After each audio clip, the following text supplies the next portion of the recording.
আসসালামু আলাইকুম, welcome to my YouTube channel the solar ITSR. আশা করছি আপনারা সবাই ভালো আছেন। বন্ধুরা, আমি এখন যে বিষয়টা আপনাদের সাথে শেয়ার করতে চাচ্ছিলাম সেটা হচ্ছে, অনেকেই বলেন যে আসলে রানার স্কুটিতে কিক স্টার্টের সমস্যা। তো কয়েকদিন আগে, মানে অ্যাকচুয়ালি কয়েকদিন আগে একটা মজার ঘটনা ঘটছে যে আমি এই রানার স্কুটি মোটরসাইকেল বিক্রি করে যার স্কুটিটা দেখে আমি এটা কিনছি, সেই আমাকে বলতেছে যে ভাই, আমি তো আজ পর্যন্ত কোনোদিন কিক স্টার্ট দিতে পারলাম না। আমি বলি যে বলো কি, ঠিক আছে আমি তাহলে দেখি। তো আমি জাস্ট দুইটা কিকেই আমি এই স্টার্ট দিতে পারছি। তো এখন আমার কথা হইলো যে হ্যাঁ, কিক স্টার্টে একটু সমস্যা থাকতে পারে, দুই একটার মধ্যে হয়তো ম্যানুফ্যাকচারিং কোনো সমস্যা থাকতে পারে। বাট একেবারে যে কিক স্টার্ট হয় না, এইটা আসলে একটা ভুল ধারণা, বা যে রানার স্কুটিতে কিক স্টার্ট প্রবলেম। তো আসলে এটার জন্য দুই একটা টেকনিক আছে এবং দুই একটা জিনিস মেনটেন করতে হয়। তো আসুন দেখি সেগুলো কি, সেটা আমি আপনাদের সাথে একটু শেয়ার করি। যদিও আমি আগেই বলে নেই যে আমার দেখানোটা আসলে 100% পারফেক্ট নাও হতে পারে, কিন্তু যেটা মজার বিষয় হইতে পারে সেটা হচ্ছে যে আমার যে রানার স্কুটি, এইটার মধ্যে কিন্তু ভাই, এই যে এইখানে দেখেন আমারটার মধ্যে কিন্তু কিক স্টার্ট নাই। মানে আমি কিক স্টার্ট খোলাই ফেলছি, কারণ আমার লাগে না। অলরেডি আমার প্রায় 16,500 কিলোমিটার আমি চালাইছি, কিন্তু এর মধ্যে আমার কিক স্টার্ট লাগে নাই। আমি তো, আপনারা জানেন যে বাংলাদেশের বিভিন্ন জায়গায় আমি স্কুটার নিয়ে ট্যুর দিছি, এবং এটা অলরেডি প্রায় কুয়াকাটাও আমি গেছি, ঢাকা কুয়াকাটা। সো আমার কিক স্টার্ট লাগে নাই, আমি কিক স্টার্ট খোলাই ফেলছি। আমার কাছে বাড়তি মনে হয়, কারণ এখনকার আধুনিক ইঞ্জিন, শুধু শুধু এটার পিছনে মানে সময় দেওয়ার কোনো মানে নাই। তারপরেও কিক স্টার্ট বা সেলফ স্টার্ট, এটা নিয়ে আমি পরে একটা ভিডিও করব। এখন মূল কথা হইতেছে যে আপনি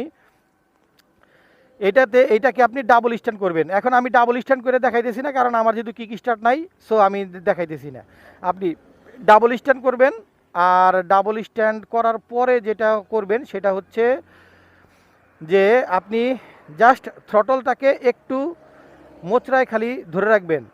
থ্রটলটাকে একটু মোচড়ায় ধরে রেখে আপনি 1 2 3টা কিক দেন। যদি আপনার বাইক চালু না হয়, আপনার স্কুটার চালু না হয়, আপনি কমেন্ট বক্সে একটা গালি দিয়ে যান ভাই, একেবারে গ্যারেন্টেড। আপনি জাস্ট কিচ্ছু করতে হবে না, আপনি থ্রটলটাকে হয় পুরোটা দেন, যদি এক এক কিকে যদি না হয়, মানে অর্ধেক থ্রটল দিছেন কিন্তু আপনার স্টার্ট হইতেছে না, সেই ক্ষেত্রে আপনি পুরা থ্রটলটা দেন। আর পুরা থ্রটলটা দেওয়ার পরে আপনি এরপরে, মানে পুরা থ্রটলটা মোচড় দিয়ে ধরে এইভাবে আপনি এরপরে এইখান থেকে আপনি এটাকে স্টার্ট দেন। আমি গ্যারেন্টি দিচ্ছি আপনার এটা 100% এটা স্টার্ট হয়ে যাবে ইনশাল্লাহ, কোনো সমস্যা হবে না। আমি আজ পর্যন্ত এমন কোনো রানার স্কুটি পাই নাই যেটা থ্রটল চেপে ধরে স্টার্ট দিলে সেটা স্টার্ট হয় নাই। অন্তত আমার এই 1.5 বছরে আমার চোখে এখন পর্যন্ত একটা পড়ে নাই। আর আমার এটাই যে দেখতে পারতেছেন হয়তো, যে অলরেডি 16,455 কিলোমিটার হয়ে গেছে। সো আমার চোখে এখনও পর্যন্ত পড়ে নাই যে রানার স্কুটিতে কিক স্টার্ট হয় না। জাস্ট থ্রটলটা একটু মানে হাফ না দিয়ে আপনি ফুল ধরে রাখেন, ফুল ধরে তারপরে আপনি কিক দেন, 1 2 3 স্টার্ট হয়ে যাবে। সকালে হোক, বিকালে হোক, দুপুর হোক, আর রাত 12টার সময় হোক। এই গেল একটা বিষয়। আর দ্বিতীয় বিষয়টা হচ্ছে যে আরেকটা জিনিস আপনাকে একটু মেনটেন করতে হবে, সেইটা হচ্ছে যে আমাদের দেশের যে অকটেন বা পেট্রোল, এগুলো তো জানেনই আপনারা, যে আসলে অকটেন বা পেট্রোল তো আসলে এটার যে একক রন, রিসার্চ অকটেন নাম্বার, এটার উপরে ডিপেন্ড করে যে এটা কত ভালো কোয়ালিটি আর কি। তো এখন আমাদের দেশের যে পেট্রোল, এটার তো কোয়ালিটি আসলে কি বলবো, বলার বাইরে। আর অকটেনের যে কোয়ালিটি, সেইটা আবার আমাদের দেশের ডিজেলের সমান। সো ওই হিসেবে যদি আপনি মানে সরি, অকটেনের কোয়ালিটিটা পেট্রোলের মতো। তো ওই হিসেবে যদি আপনি বলেন, সেই ক্ষেত্রে আমি বলবো যে যদি আপনি নিয়মিত অকটেন ব্যবহার করেন, কারণ হচ্ছে অকটেনের যে মানে কি বলে এটাকে, যে অকটেনের যে স্পার্ক, মানে কম্বাসন করার যে ক্ষমতাটা আছে, স্পার্কের যে কম্বাসন করার ক্ষমতাটা, এইটা কিন্তু পেট্রোলের চাইতে একটু বেশি। অর্থাৎ এইটা যখন আপনার কার্বোরেটরের ভিতরে মাধ্যমে যখন ইঞ্জিনের মধ্যে যাবে, এবং যখন স্পার্ক প্লাগ থেকে যখন এটা স্পার্ক করবে, তখন পেট্রোলের তুলনায় এইটা কিন্তু জ্বলবে ভালো, আপনার আনবার্নড ফুয়েল কম থাকবে। এবং এইটা যেহেতু এককটা বেশি, সেজন্য এটা পেট্রোলের তুলনায় দ্রুত এটা স্টার্ট নিতে আপনাকে সাহায্য করবে। তো এটার মধ্যে টেকনিক্যালি আরও অনেক বিষয় আছে, তো আমি ওগুলা এখন মানে এত ঘাটাঘাটির ভিতরে যাচ্ছি না। ছোট্ট ভিডিও, সেটা হচ্ছে যে পেট্রোলের জায়গায় যদি অকটেন ব্যবহার করেন তাহলে কিক স্টার্টে আপনার জন্য বা সেলফ স্টার্টেও আপনার জন্য অনেক ইজি হবে। আরেকটা বিষয় হচ্ছে যে আমরা নর্মালি আমরা ব্যবহার করি যেটা, সেটা হচ্ছে যে কোম্পানি থেকে আমাদেরকে দেয় 20W50। হ্যাঁ, 20W50 সম্ভবত, অনেকদিন আগের কথা ভুলে গেছি। তো 20W50 দেয়। তো আমি পার্সোনালি যেটা করছি, এর আগেও রানারের, এটা আমার 4 নাম্বার গাড়ি আর কি, এর আগেই মোটরসাইকেল চালাতাম। তো আমি 3000 কিলোমিটার পর্যন্ত আমি ওদের যে রেকমেন্ডেড যেটা সেটা ইউজ করি। আর যখন আমার ব্রেকিং পিরিয়ডটা শেষ হয়, অর্থাৎ ব্রেকিং পিরিয়ডের পর আরও 1000 কিলোমিটার শেষ হয়, তখন আমি 10W40 ফুল সিনথেটিক মটুলেটটা ইউজ করি। চাইলে আপনারা লিকুইড মলিডটাও ইউজ করতে পারেন। তো আপনারা গ্রেডটাকে এইটাই যদি এরপরে যত দিন যত বছর আপনি এই স্কুটারটা চালাবেন, আপনি যদি এই সেম গ্রেডটা রাখেন যে 10W40, অথবা যদি আপনি মনে করেন 10W30 চালাবেন সেটাও পারেন। তবে 10W30-র ক্ষেত্রে আমার একটা পরামর্শ আছে, সেটা হচ্ছে যে 10W30টা আসলে স্কুটারের জন্য মানে আমাদের দেশের পরিস্থিতিতে ব্যবহারটা না করাই ভালো। কারণ আমাদের একে হইলো জ্যাম বেশি, বারবার ঘন ঘন ব্রেক করতে হয়। আর দ্বিতীয়ত হচ্ছে স্কুটারগুলা যেহেতু মানে আমাদের দেশের স্কুটারগুলো এখনও ইন্ডিয়ার মতো এত আধুনিক হয়ে এখনও আসে নাই।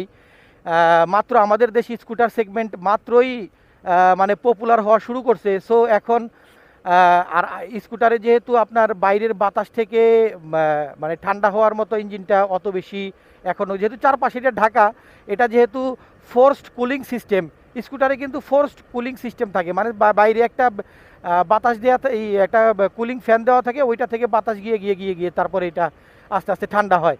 তো দেখা যায় বাইরের আবহাওয়াটাও তো গরম থাকতে পারে, সেই ক্ষেত্রে কিন্তু দেখা গেল অনেক দুপুরবেলা মানে বাইরের আবহাওয়াটা অনেক গরম, তো সেই ক্ষেত্রে কিন্তু ঘুরাই ফিরে সেই একই, মানে খুব একটা যে কাজে দিবে তাও না। তো সেজন্য আপনারা 10W30-তে হবে কি, যে যখন বাংলাদেশে খুব বেশি গরম পড়বে চৈত্র মাসে ভাদ্র মাসে, তখন কিন্তু আপনি আবার একটু টেনশন করবেন যে একটা লং ট্যুরে গেলেন, যে বাইকের ইঞ্জিনটা মনে হয় বেশি গরম হচ্ছে, এরকম একটা জিনিস আপনার মনে হবে। তো সেজন্য আপনি 10W40টা ব্যবহার করেন এবং ফুল সিনথেটিক ব্যবহার করেন। আমি মটুলেটটা ব্যবহার করি, আপনি যারটা খুশি তারটা ব্যবহার করতে পারেন। এই ক্ষেত্রে আমি যেহেতু কেউ আমার কমিশনও দেয় নাই, সো আমি কারো নাম একবার ইন্ডিকেট করে বলবো না যে ভাই তারটা খুবই ভালো, এরকম কিছু না। তবে আমি মটুলেট 10W40 ফুল সিনথেটিক ব্যবহার করি। তো এটা হয় কি যে একটু থিন, একটু পাতলা 20W50-র তুলনায়।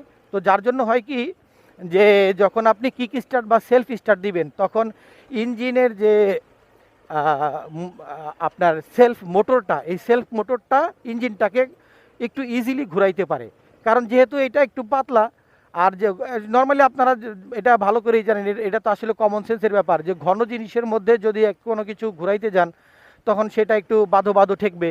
আর যদি পাতলা জিনিসের মধ্যে ওইটা করতে যান তাহলে দেখবেন একটু ইজিলি হচ্ছে, মানে ঘন জিনিসটা তো একটু আঠালো আঠালো হয়। সো ওই দিক থেকে যদি আপনি লজিক্যালি চিন্তা করেন, সেই ক্ষেত্রে আপনার জন্য মানে 20W50-তে আপনার ইঞ্জিনটাকে হয় কি যে একটু সময় নিয়ে মানে ওইটা ধীরে ধীরে ছাড়ে, এই জন্য বেশ কয়েকবার দিতে হয়। তো আপনি 10W40 ব্যবহার করতে পারেন, আর যদি আপনার খুশি তো 10W30 ব্যবহার করতে পারেন। তবে আমি আমার এক্সপিরিয়েন্স থেকে রেকমেন্ড করব 10W40 ব্যবহার করেন। এই ক্ষেত্রে আপনার কিক স্টার্ট এবং সেলফ স্টার্ট আর একটু স্মুথ হবে। আর সেই ক্ষেত্রে আমার মনে হয় 10W30 থেকে মানে ব্যবহারটা না করাই ভালো স্কুটারের তুলনায়, যেহেতু এটা ফোর্সড কুলিং সিস্টেম। তো এই ছিল বন্ধুরা যে আসলে কিক স্টার্টের সমস্যাটার জন্য আপনারা কি করবেন। এখন আপনি এই সবগুলো প্রক্রিয়া ব্যবহার করে দেখতে পারেন, যদি কাজ না হয় সেই ক্ষেত্রে কমেন্ট বক্সে লিখে জানাতে পারেন। ইনশাআল্লাহ আমি আপনাদের সেইখানে গালি খাইতে প্রস্তুত আছি। তো আজকের মতো এই পর্যন্তই, ভালো থাকবেন, সুস্থ থাকবেন, আল্লাহ হাফেজ।